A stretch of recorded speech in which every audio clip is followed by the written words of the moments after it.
Hvala što pratite naš kanal. Balkanka Serbika zna.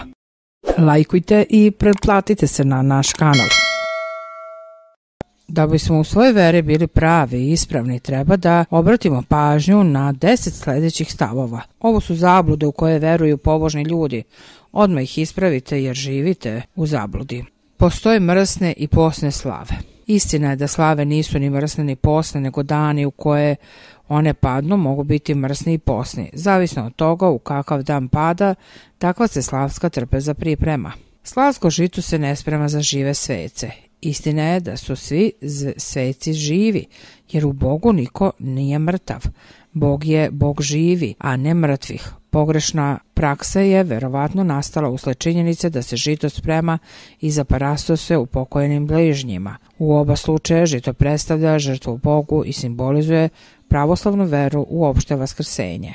Nažalost, uprkos upozorenjima crkve na ovakvu pogrešnu praksu, mnogi i dalje nastavljaju po svom jer su tako radili i očevi i dedovi, ali to nije ispravno. Klanjanje je muhamedanski običaj, klečenje je rimokatolički običaj.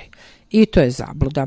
Istina je da su muhamedanci upravo od hrišćana usvojili praksu klanjanja Bogu, dotičući čelom zemljom. I to onih hrišćana koji su živjeli u onoj sredini u kojoj se muslimanska vera pojavila u 7. veku, a od pravoslavnih hrišćana Bliskog istoka. Crkva je uvela pravilo kanon 21. Vaseljenskog sabora da se na nedeljnim liturgijama, kao i na svim liturgijama između Vaskrsa i Pedesetnice, obavezno stoji. A to crkveno pravilo je uvedeno zbog uobičajene prakse pravoslavnih da svoju odanost i ljubav prema Bogu izraze klečanjem ili klanjanjem, veliki poklon, velika metanija. Ova zabluda mnogih pravoslavnih se pojavila usred žalosne činjenice da nisu nikada bili u crkvu sem nedeljom, kada se ne kleči i ne klanja, a i to često samo 2 puta godišnje na Vaskrs i Božić, pa nisu ni imali priliku da se upoznaju sa svim oblicima izražavanja pravoslavne duhovnosti. 4. zabluda glasi: nije potrebno postiti jer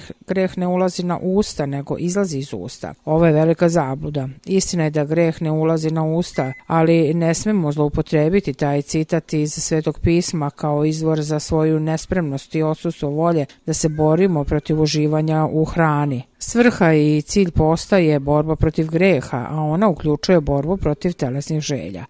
Telesne želje se opet najlakše suzbijaju uzimanjem posne hrane. Svedoči 2000 godina duga tradicija crkve. Odricanje od stomaka ugađanja ima dvojako dejstvo. Prvo, to je naša žrtva Bogu, a drugo, to je sredstvo za gašenje telesnih strasti. Zato se i kaže da je post jedno od 2 krila koja čoveka uzdižu ka Bogu. Drugo krilo je molitva. 5. pravilo: ne postim jer sam jednom video sveštenika kako usred posta jede pečenje. Istina je da su svi ljudi grešni, pa i sveštenici. Čak i ako smo se lično uverili da neki od njih ne poštuju crkvene zapovesti u postu, to nas još uvek ne oslobađa lične odgovornosti za nepoštovanje crkvenih zapovesti. Nije li Adam nakon prekršene zapovesti o postu pokušao da svali krivicu na Evu rekavši: ona mi dade sa drveta te jedoh? Znamo da Bog nije prihvatio takvo objašnjenje, jer svako od nas ima slobodu izbora, da li će krenuti pogrešnim ili pravim putem. Krenuti pogrešnim putem svedoči se za drugim ljudima koristeći ih kao izvor za svoje pogreške i to je pogubno. 6. zablude: ne idem u crkvu jer nisam ništa zgrešio. Ovo je velika zabluda. Istina je da svi padamo u greh i da je najgori mogući oblik gordosti umišljenost da smo bez greha. Sveti oci svedoče da pravi put pokajanja počinje onda kada shvatimo da je broj naših greha jednak broju zrna peska u pustinji. Oni koji misle da su gresi jedino oni koji su nabrojani u 10 Božjih zapovesti prave veliku grešku. Sam Spasitelj nam je rekao da se u grehe ubrajaju i grešne pomisli. Ova ista zabluda se javlja čak i kod onih koji idu u crkvu. Sveštenici svedoče da im za ispoved prilaze ljudi i kažu: oče, nemam ništa da ispovedim jer nisam ništa izgrešio. U pravoslovu je najgori greh neokajani greh, kako da se pokaje za svoje grehe onaj koji misli da ih nema. Zato je umišljenost da smo bez greha jako opasna.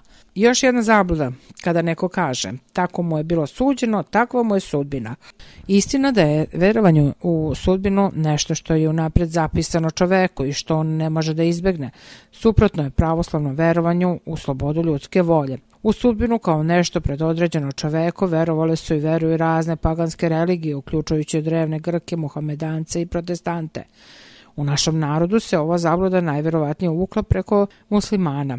Slobodna volja i sloboda izbora koju čovek ima je jedan od Božjih darova čoveku.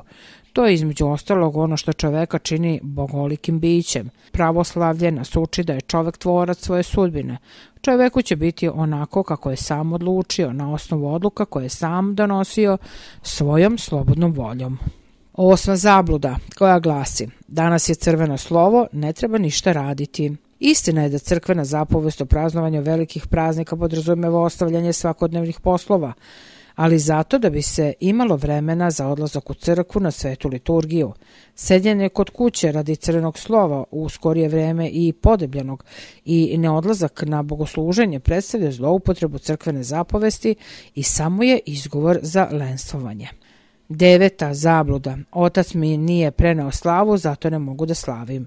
Istina je da zvanični čin prenošenja slave nije uslov da bi se otpočeo sa slavljenjem.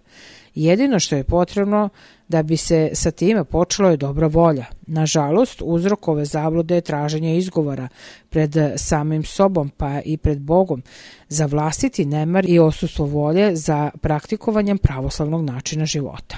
I 10. zabluda koja kaže da je Božić bata osoba.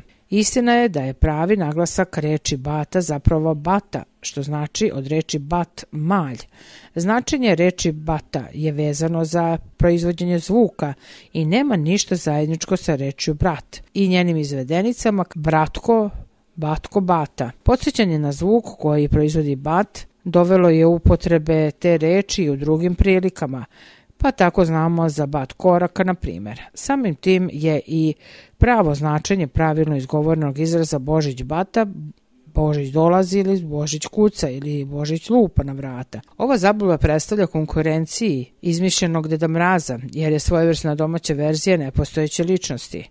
Podsjetimo da je Sveti Nikola onaj koji je za Božić donosi poklone deci, a on je istinska istorijska ličnost i Božji svetitelj. Izvor Espresso RS. Hvala što pratite naš kanal. Balkanka Serbika zna. Lajkujte i pretplatite se na naš kanal.